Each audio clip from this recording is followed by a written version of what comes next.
2000 ವರ್ಷಕ್ಕಿಂತ ಹೆಚ್ಚಿನ ಇತಿಹಾಸ ಇರುವಂಥ ಭಾಷೆ ಅಂದರೆ ಅದು ತುಳು ಭಾಷೆ. ಪಂಚದ್ರಾವಿಡ ಭಾಷೆಗಳಲ್ಲಿ ಒಂದಾಗಿರುವಂಥ ತುಳು ಭಾಷೆ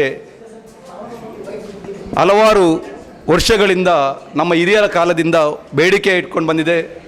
ತುಳುವನ್ನು ಅಧಿಕೃತ ರಾಜ್ಯ ಭಾಷೆಯಾಗಿ ಘೋಷಣೆ ಮಾಡಬೇಕು, ತುಳುವನ್ನು 8ನೇ ಪರಿಚ್ಛೇದಕ್ಕೆ ಸೇರಿಸಬೇಕು. ಆದರೆ ಇಲ್ಲಿಂದ ನಮ್ಮ ತುಳುನಾಡಿನವರೇ ಎರಡೆರಡು ಮುಖ್ಯಮಂತ್ರಿಗಳು ಕೂಡ ಆಯ್ಕೆಯಾಗಿ ಹೋಗಿದ್ದಾರೆ. ಹಲವಾರು ಶಾಸಕರು, ನಮ್ಮ ಸಂಸತ್ ಸದಸ್ಯರು ಈ ತುಳುನಾಡಿನಿಂದ ಆಯ್ಕೆ ಹೋಗಿದ್ದಾರೆ. ಆದರೆ ಈವರೆಗೆ ಕೂಡ ತುಳುಗೆ ಒಂದು ಅಧಿಕೃತವಾದ ಭಾಷೆ ಎಂಬ ಮಾನ್ಯತೆ ಸಿಕ್ಕಿಲ್ಲ. ಇವತ್ತು ಭಾರತ ದೇಶದಲ್ಲಿ ಜಾರ್ಖಂಡ್ ಆಗಿರ್ಬೋದು ಅಥವಾ ಇತರ ಹಲವಾರು ರಾಜ್ಯಗಳಲ್ಲಿ ಅಲ್ಲಿಯ 14 ಭಾಷೆಗಳು, 12 ಭಾಷೆಗಳು, 10 ಭಾಷೆಗಳು, ಅದೇ ರೀತಿಯಲ್ಲಿ ಬೇರೆ ಬೇರೆ ಭಾಷೆಗಳನ್ನು ಅಧಿಕೃತ ರಾಜ್ಯ ಭಾಷೆಗಳನ್ನಾಗಿ ಘೋಷಣೆ ಮಾಡಿದ್ದಾರೆ.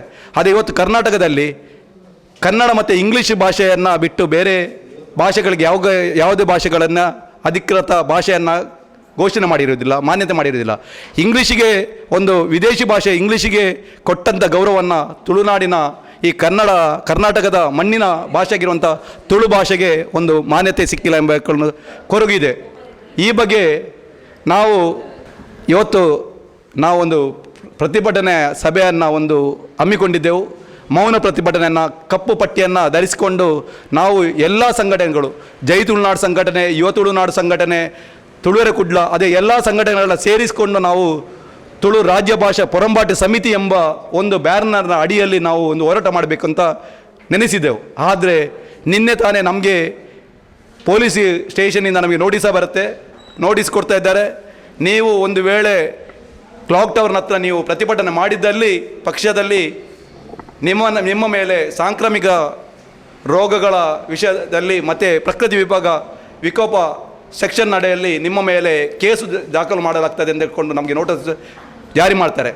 ಆದರೆ ನಮಗೆ ಬೇಸರ ಅಂದರೆ ಹಲವಾರು ಇವತ್ತು ರಾಜಕೀಯ ಪಕ್ಷಗಳು, ಹಲವಾರು ಬೇರೆ ಬೇರೆ ಧಾರ್ಮಿಕ ಸಮಾವೇಶಗಳು ಇವತ್ತು ನಾವು ನೋಡ್ತಾ ಇದ್ದೇವೆ. ಸಾವಿರಾರು ಜನ ಸೇರ್ತಿದ್ದಾರೆ. ಅಲ್ಲಿ ಕೊರೋನಾ ಕಾನೂನು ಜಾರಿಯಾಗದ ಸಂದರ್ಭದಲ್ಲಿ ನಮ್ಮ ತುಳುವಿನ ಹೋರಾಟಕ್ಕೆ ಯಾಕೆ ಈ ಕೊರೋನಾದ ಒಂದು ಕಾನೂನನ್ನು ಜಾರಿ ಮಾಡಿಕೊಂಡು ನಮ್ಮನ್ನು ಹತ್ತಿಕ್ಕುವಂಥ ಪ್ರಯತ್ನ ಮಾಡ್ತಾರೆ ಅಂತ ಹೇಳ್ಕೊಂಡು ನಮ್ಮ ಒಂದು ಪ್ರಶ್ನೆಯಾಗಿದೆ. ಇವತ್ತು ತುಳುವಿನ ಹಲವಾರು ಹೋರಾಟಗಳು ನಡೀತಾ ಉಂಟು. ಇವತ್ತು ರಾಜರನ್ನು ತಗೊಂಡ್ರೆ ಇವತ್ತು ಅಬ್ಬಕ್ಕ ರಾಣಿಗೆ ಒಂದು ಸಿಗಬೇಕಂತ ಮಾನ್ಯತೆ ನಮಗೆ ಸಿಗ್ತಾ ಇಲ್ಲ. ಇಲ್ಲಿಯ ಕೋಟಿ ಚೆನ್ನ ಆಗಿರ್ಬೋದು, ಹಲವಾರು ಮಹಾಪುರುಷರಿಗೆ ಇವತ್ತು ಮಾನ್ಯತೆ ಸಿಗ್ತಾ ಇಲ್ಲ. ಅದೇ ಝಾನ್ಸಿ ರಾಣಿ ಆಗಿರ್ಬೋದು, ಅಥವಾ ಕಿತ್ತೂರು ಚೆನ್ನಮ್ಮ ಆಗಿರ್ಬೋದು, ಅಲ್ಲಿಯ ಆ ಪ್ರದೇಶದಲ್ಲಿ ಸರ್ಕಲ್ ಆಗಿರ್ಬೋದು, ರೈಲ್ವೆ ಸ್ಟೇಷನ್ಗೆ ಹೆಸರಾಗಿರ್ಬೋದು, ಅಥವಾ ವಿಮಾನ ನಿಲ್ದಾಣಕ್ಕೆ ಹೆಸರುಗಳನ್ನು ಇಡ್ತಾರೆ. ಆದರೆ ಇಲ್ಲಿಯ ತುಳುನಾಡಿನ ಒಂದು ಮಹಾಪುರುಷರದ ಹೆಸರನ್ನು ಅಂಥ ಒಂದು ಪ್ರದೇಶಗಳು ಇಡುವಂಥಲ್ಲಿ ಕೂಡ ಹಿನ್ನಡೆಯಾಗಿದೆ. ಅದೇ ರೀತಿಯಲ್ಲಿ ಇವತ್ತು ಹಲವಾರು ರಾಜರುಗಳನ್ನು ಇಲ್ಲಿ ಆಳ್ವಿಕೆ ಮಾಡ್ಕೊಂಡು ಬಂದಿದ್ದಾರೆ. ಕ್ರಿಸ್ತಶಕ 534ರಲ್ಲಿ ಕೂಡ ಇಲ್ಲಿಯ ಶಾಸನಗಳು ಸಿಕ್ಕಿದೆ. ಆದರೆ ಇವತ್ತು ಯಾವುದೇ ನಮ್ಮ ಪಠ್ಯಪುಸ್ತಕದಲ್ಲಿ ಕೂಡ ಓದಲಿಕ್ಕೆ ಸಿಗೋದಿಲ್ಲ. ಇವತ್ತು 1837ರಲ್ಲಿ ಏಪ್ರಿಲ್ 5ರಲ್ಲಿ 16 ದಿನ ತುಳು ಇಲ್ಲಿ ಒಂದು 16 ದಿನದ ತುಳುವಿನ ರಾಜ್ಯಭಾರ ನಡೆದಿತ್ತು. ಇಲ್ಲಿಯ ಬಾವುಟಗುಡ್ಡೆಯಲ್ಲಿ ಬಾವುಟವನ್ನು ಕೆಳಗಿಳಿಸಿ ಇಲ್ಲಿಯ ಕದಂಬಾಡಿ ರಾಮೇಗೌಡರು ಮತ್ತು ಕಲ್ಯಾಣ ಸ್ವಾಮಿ ಅವರು ಇಲ್ಲಿ ಒಂದು ಧ್ವಜಾರೋಹಣ ಮಾಡಿದೆ. ಅದು ಯಾವುದೇ ಪಠ್ಯಪುಸ್ತಕದಲ್ಲಿ ಕೂಡ ಅದನ್ನು ಓದಲಿಕ್ಕೆ ಸಿಗೋದಿಲ್ಲ. ಅದೇ ಅಂಥದ್ದು ನೋಡ್ತಾ ಬಂದರೆ ಹಲವಾರು ಘಟನೆಗಳಲ್ಲಿ ತುಳುನಾಡಿನಲ್ಲಿ ತುಂಬ ಅನ್ಯಾಯ ಆಗ್ತಾ ಬಂದಿದೆ. ಇವತ್ತು ಹೆಚ್ಚಿನ ಹೈಯೆಸ್ಟ್ ಟ್ಯಾಕ್ಸ್ ಪೇಯರ್ ನಮ್ಮ ತುಳುನಾಡಿನ ಪ್ರದೇಶದವರು. ಯಾಕೆಂದರೆ ಇವತ್ತು ಹಲವಾರು ಬ್ಯಾಂಕ್ಗಳನ್ನು ಸ್ವಾತಂತ್ರ್ಯ ಸಿಕ್ಕುವ ಮೊದಲೇ ನಮ್ಮ ದೇಶಕ್ಕೆ ಕೊಡುಗೆ ನೀಡಿದವರು ಅಂದರೆ ನಮ್ಮ ತುಳುನಾಡಿನವರು. ಪ್ರತಿಯೊಂದು ವಿಷಯದಲ್ಲಿ ಕೂಡ ಅಷ್ಟು ವ್ಯವಸ್ಥೆ ಇದ್ದರೂ ಕೂಡ ಇಲ್ಲಿಯ ತುಳುನಾಡಿಗೆ ಅನ್ಯಾಯ ಆಗ್ತಾ ಬಂದಿದೆ. ಅದರಿಂದಾಗಿ ನಾವು ತುಳುವನ್ನು ನಿನ್ನೆ ನಮ್ಮ ಇವತ್ತು ನೋಟಿಸಿಗೆ ನಾವು ಭಾರಿ ಬೇಸರ ವ್ಯಕ್ತಪಡಿಸ್ತಿದ್ದೇವೆ.